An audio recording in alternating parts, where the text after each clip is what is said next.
अस्सलामुअलैकुम बेटा जी। आज हमारा फिज़िक्स का क्लास 10 का लेक्चर नंबर 2 है। अभी हम सिंपल हार्मोनिक मोशन को ही पढ़ेंगे। हमने पहले लेक्चर में भी इसी के बारे में पढ़ा था। तो बेटा आज लेक्चर नंबर 2 में हमने एक सिस्टम लिया है जिसे कहता है कि वो explain the ball and bowl system is SHM कि बॉल और बाउल सिस्टम जो है कि आपने एक बॉल लिया हुआ है उसको बाउल में रखा हुआ है, तो ये सिंपल हार्मोनिक मोशन है। तो इसकी आम सी मिसाल क्या है, आप एक प्याला लें, उसके अंदर कोई भी गोल सी चीज रख लें बॉल नुमा और उसे यूं घुमाएं। आप ये देखेंगे कि वो कभी ऊपर जाएगा, कभी नीचे आएगा, कभी ऊपर जाएगा, नीचे जाएगा। जब रोकेंगे आप उस पर हाथ हिलाना रोक देंगे तो वो दरमियान में ही जहां पर आपने गेंद पहले रखी हुई तो वहीं पर ही रुकी रहेगी। तो बेटा अब हमने ये क्या किया, डायग्राम बनाई हुई है, ठीक है जी। ये मेन पोजीशन पर बॉल पड़ी हुई है, ठीक है। ये मेन पोजीशन पर बेटा मैंने बॉल रखी हुई है। अब बॉल यहाँ पर पड़ी हुई है तो इसका वेट जो होगा ये भी नीचे की तरफ एक्ट कर रहा होगा ड्यू टू ग्रेविटी। वेट जो है mg के नीचे की तरफ होगा एट पोजीशन O पर, और वेट के अपोजिट एक नॉर्मल की फोर्स भी लग रही होगी। तो वो जिस तरह आप न्यूटन का थर्ड लॉ देखते हैं, एक्शन रिएक्शन को देख लें, तो वैसे ही नॉर्मल फोर्स वेट के अपोजिट साइड पर लग रही है। तो आपके पास क्या होगा, ये r जो है आपकी फोर्स ये mg के इक्वल हो जाएगी मैग्नीट्यूड में। तो इसका मतलब क्या हुआ कि यहाँ पर तो फोर्स न्यूट्रलाइज हो गई, यहाँ पर तो कोई फोर्स लग ही नहीं गई। तो इसका मतलब है आपकी जो बॉल है उस पर कोई भी फोर्स क्या हो रहा है, एट पोजीशन O पर नहीं लग रही। फिर हम क्या करते हैं, एक एक्सटर्नल फोर्स लगाते हैं। एक्सटर्नल फोर्स लगा के मैं इस बॉल को इस जगह पर ले जाता हूं और इसे मैं पोजीशन को कह देता हूं A और इस पोजीशन को B कहा हुआ है। तो A पोजीशन पर बॉल को ले गया। अब जैसे मैं बॉल को लेकर जा रहा हूं एक पोजीशन पर और एक पर जाके इसको रिलीज करता हूं, इसको छोड़ देता हूं वहां से, तो आप देखेंगे कि इस डायरेक्शन में बॉल आनी शुरू हो जाएगी, ठीक है जी। जिस तरह आपने ये देखा था कि स्प्रिंग में रिस्टोरिंग फोर्स होती है, तो इसी तरह इसमें क्या होगा, बॉल वापस मेन पोजीशन की तरफ आना शुरू हो जाएगी। अब बॉल इस मेन पोजीशन पर आके बॉल को चाहिए रुके, क्योंकि हमने जो प्ले किया था इसको यहीं से स्टार्ट किया था, लेकिन ये यहां पर आके नहीं रुकती।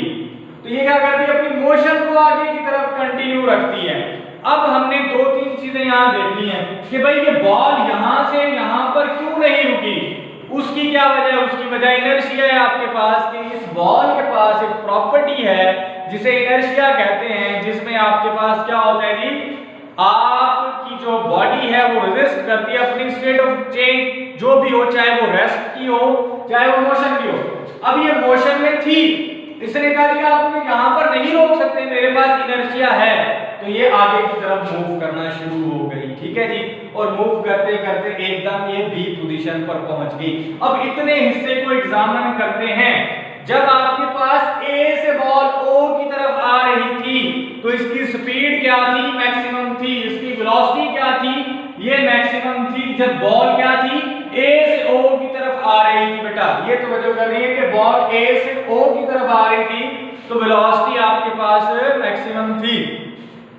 जैसे बॉल ने O से A की तरफ जाना शुरू किया, आपने पढ़ा कि सिंपल हार्मोनिक मोशन में क्या होता है कि आप डिस्प्लेसमेंट कवर करवाते हैं लेकिन always directed towards the main position होता है। तो ये मेन पोजीशन, मैं बॉल को पकड़ के लेकर जा रहा हूं तो वो क्या करेगी, वो मेन पोजीशन की तरफ आना चाह रही है, वो अपनी मेन पोजीशन की तरफ आना चाह रही है। मैं ऊपर लेकर जा रहा हूं नीचे की तरफ आना चाह रही है। तो इसका मतलब है वेलोसिटी में ग्रेजुअली डिक्रीज आ रहा है जब आप O से B पर जाते हैं।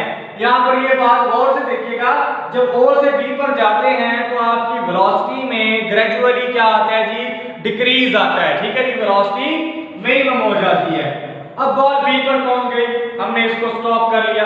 अब बॉल को मैं दोबारा B से रिलीज करता हूं तो वही वाली कंडीशन होगी कि बॉल O की जानिब आएगी, लेकिन O पर नहीं रुकेगी इनर्शिया की वजह से, फिर आगे मूव करना शुरू कर देगी। B से लेकर O तक वेलोसिटी मैक्सिमम होगी, O से लेकर A तक वेलोसिटी क्या होगी, मिनिमम होगी। और ये आपके पास इस तरह मेन पोजीशन के आगे पीछे मोशन इस तरह से जारी रहेगी। बैक एंड फोर्थ मोशन इस तरह से जारी रहेगी। तो इसको आप लोग क्या कहेंगे कि ये सिंपल हार्मोनिक मोशन है। तो ये वाज़ेह हुआ कि जब आप बॉल इन बाउल सिस्टम होता है, बॉल इन बाउल में लेते हैं, तो वो सिंपल हार्मोनिक मोशन की एग्जांपल है। ये कुछ थ्योरी है इसकी, वो बताते हैं मेन पोजीशन ओ है, the ball is at rest, ball rest पर है, no force acts on it because r equals to mg, का नॉर्मल फोर्स वेट के बराबर है। दूसरा पॉइंट जी, फोर्स अप्लाई करें on ball and displace it towards extreme position A की तरफ ले जाएं। When we release the ball it moves towards the position O due to its weight, अपने वेट की वजह से वो क्या करेगी, ओ की तरफ आना शुरू कर देगी। ये जो बॉल है ये ओ की तरफ क्यों आएगी, ये अपने वेट की वजह से ओ की तरफ बेटा आना शुरू कर देगी। ठीक है जी। उसके बाद वो कहते हैं ball does not stop at O due to inertia, ये मैं बता चुका हूं, एंड इट्स वेलोसिटी इंक्रीजेस।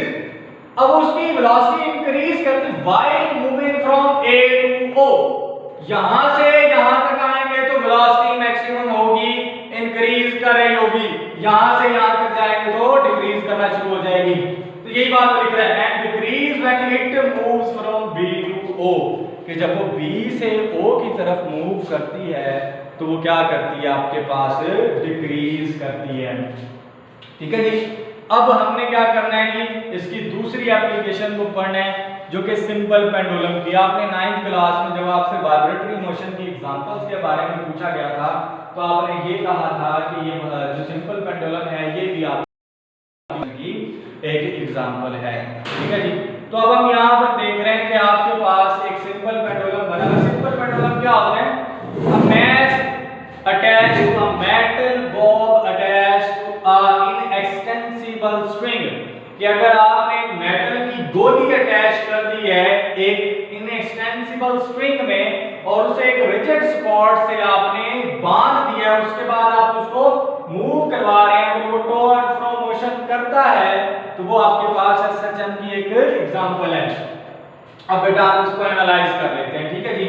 अब पहले क्या था, इसको छोड़, सबसे पहले ये देखिए, ये आपके पास क्या है, स्ट्रिंग है, स्ट्रिंग के साथ बॉल अटैच्ड है और ये वेट की वजह से नीचे की तरफ एक्ट कर रहा है और ये टेंशन है। तो इसका मतलब है मेन पोजीशन पर यहां पर कोई फोर्स नहीं। सिमिलर टू दैट केस के आपका बॉल एंड बॉब सिस्टम भी इसी तरह का है, लेकिन थोड़ा सा इसका डिफरेंस आ जाता है।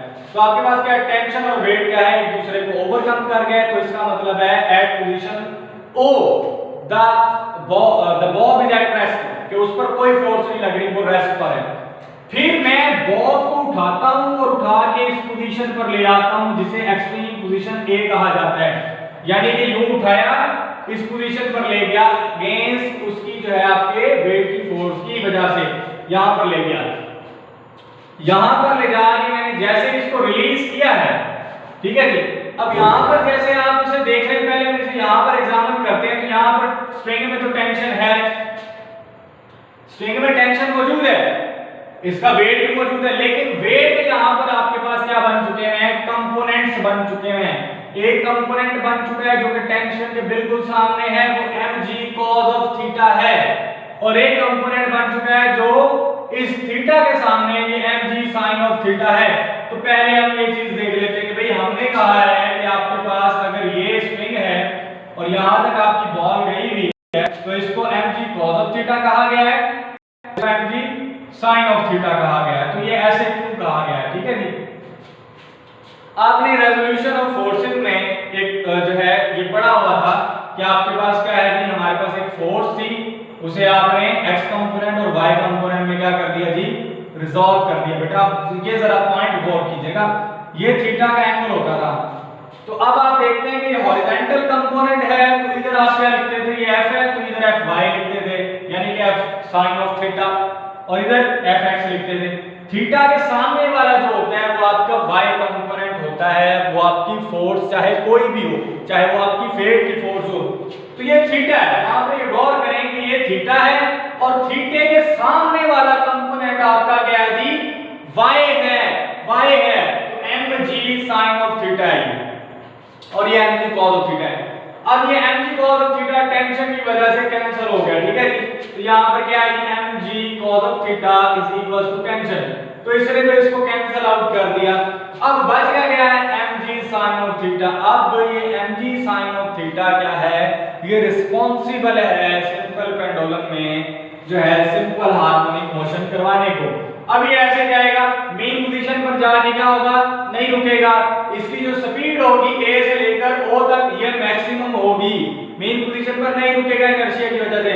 फिर आगे चला जाएगा, आगे जाएगा b पोजीशन पर पहुंच जाएगा, तो b पोजीशन पर जाते जाते यानी कि o से b तक इसकी स्पीड क्या हो जाएगी, कम हो जाएगी।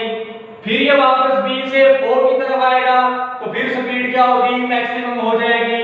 और फिर ये o से अगर a की तरफ जाएगा तो स्पीड क्या होगी, मिनिमम हो जाएगी। तो इसका मतलब है स्पीड की वेरिएशन कैसे आ रही है, a to o मैक्सिमम, ठीक है, स्पीड के बारे में बता रहा हूं, ये a to o मैक्सिमम, ठीक है, o to b मिनिमम, ठीक है जी, o to b मिनिमम।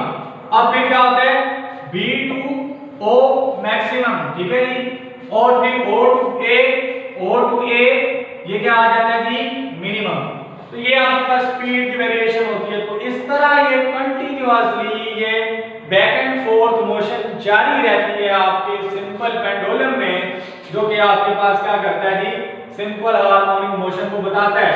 तो यहाँ पर ये लिखा हुआ है कि only single component of weight mg sin theta is responsible for simple harmonic motion and mg cos theta is cancelled by tension because mg cos theta and tension are in same direction but are in opposite direction having the same magnitude। इनकी magnitude same होगी क्योंकि जितना wait होता है उतनी ही tension swing में होती है, तो इनकी मैग्नीट्यूड जो है आपके पास सेम होगी लेकिन डायरेक्शन ऑपोजिट होने की वजह से ये आपके पास क्या होगा, कैंसिल आउट हो जाएगा। तो ये बेटा आपका दूसरा लेक्चर था सिंपल हार्मोनिक मोशन का, जिसमें आपने बॉल एंड बाउल सिस्टम को पढ़ा और आपने को पढ़ा। ठीक है बेटा, इंशाल्लाह नेक्स्ट लेक्चर के साथ हाजिर होंगे। ओके जी, अल्लाह हाफिज, थैंक यू वेरी मच।